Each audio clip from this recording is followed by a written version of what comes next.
Hi everybody, welcome to another Live with Chaudhry. I'm in Barcelona for PEGS Europe. It's the afternoon of day 2 and I'm delighted to be catching up with the co-founder of NanoTemper, Hey. Philipp Baaske. Hey. How are you, Philipp?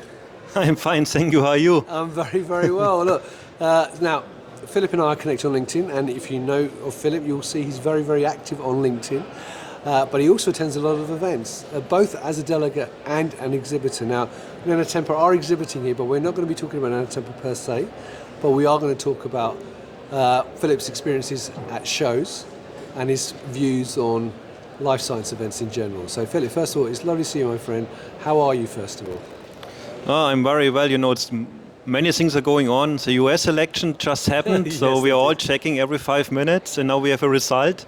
I will not comment it today. There will a lot of people commenting it, but I will focus on the business and the PEGS today. Fantastic. Well, yeah, if we start talking about the election, we could be here a long time. Oh, so yeah. let's keep it concise. Now, I know you haven't been to PEGS Europe before. This is the first time you've been.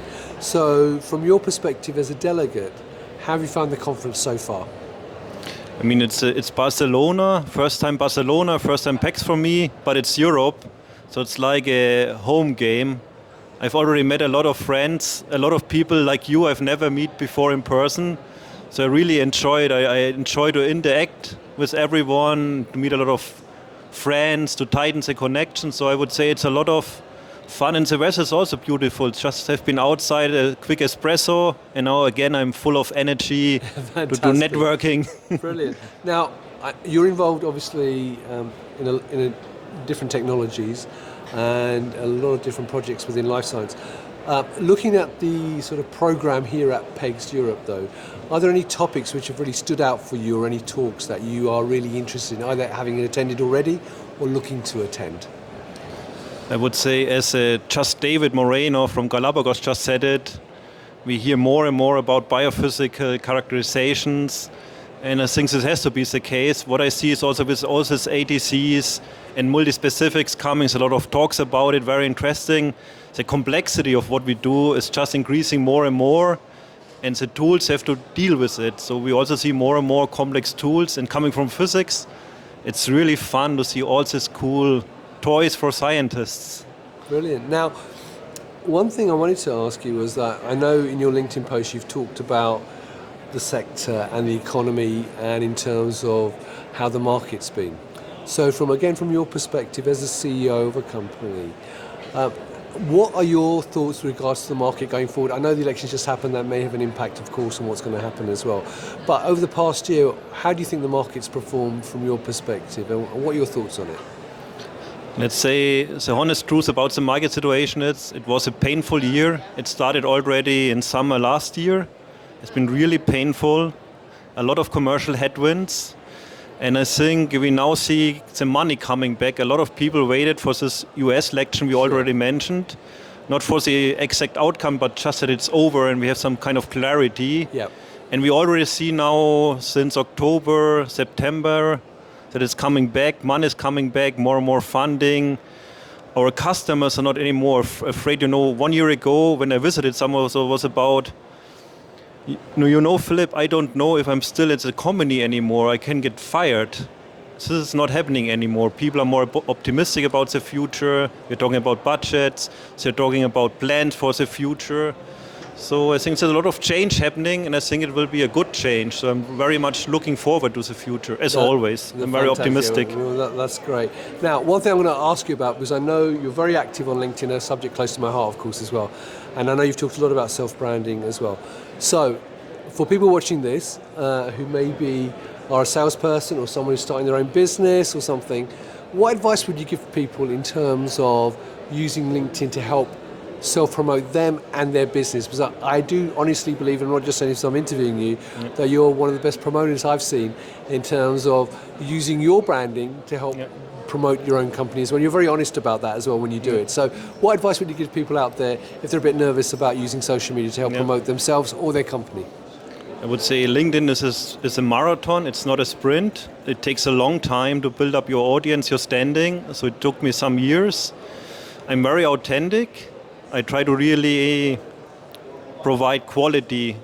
It's really about not a lot of posts, it's about only when I have to say something, I say something, and have a clear cut what I share about me as a person and also my private life and what not. So I have a clear strategy behind me as a red line, and the strategy and this marathon spirit, this is what makes it different. Fantastic. And do you think, because I know in your posts in the past you've talked about how you were an introvert by nature, do you think you have to be a particular personality to be using LinkedIn, or can anybody do it? I think you have to really have the will to do it. And it's about also the role you play. I'm the CEO and founder. As a person, I'm an introvert, but in my role as a CEO, I have to be outgoing.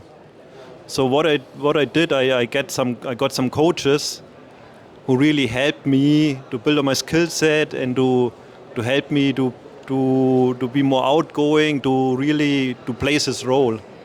Fantastic. Look, Philipp, genuinely, I could talk to you for a long, long time. This interview could be over an hour easily. So I know you've got to go and see some talks, and I've got to catch a plane a bit later. But hopefully we can catch up in the near future and talk about some other topics as well. So one final question then. From your perspective, from a technology point of view, what are some of the exciting technologies that you see out there on the horizon within life science? I think it's more about imaging. It's still what you see is what you believe. I think Refine is doing a great job, also what dynamic biosensors, just with the cell binding. And as complexity increases, small molecules are combined with antibodies to ATCs. We have LNPs, AAVs delivering drugs to the body. It's just more complexity. AI, everyone talks about AI. I don't have to talk about it anymore. So we will see more and more. I think it's going in the direction of imaging. And I think the biggest trend is combining more than one technology into one device. We'll see more and more instruments where it's not about technology, where it's about get the job done and combine more technologies to a small footprint for the limited lab space and money. Fantastic. Well, look, Philipp, genuinely it's been lovely to see you in person, finally. I hope you have the great time in Barcelona. There's lots of things to see, obviously. So viewers, if you are here at PEGS Europe, come and say hello to Philipp. He'll be wandering around. You can't miss him. But also come and visit the NanoTemper booth, their technology is here, and talk to Philipp and the rest of the team. If you can't do that, though, follow Philipp on LinkedIn. As I said, he's very prolific, but he's got some great content and great posts. You will learn a lot with whatever your level. I always find his posts really interesting, so make sure you follow him as well. So Philipp, it's genuinely lovely to meet you, my friend. Thank you. And viewers, thank you for watching. Until next time, as always, stay well and stay safe. Bye-bye.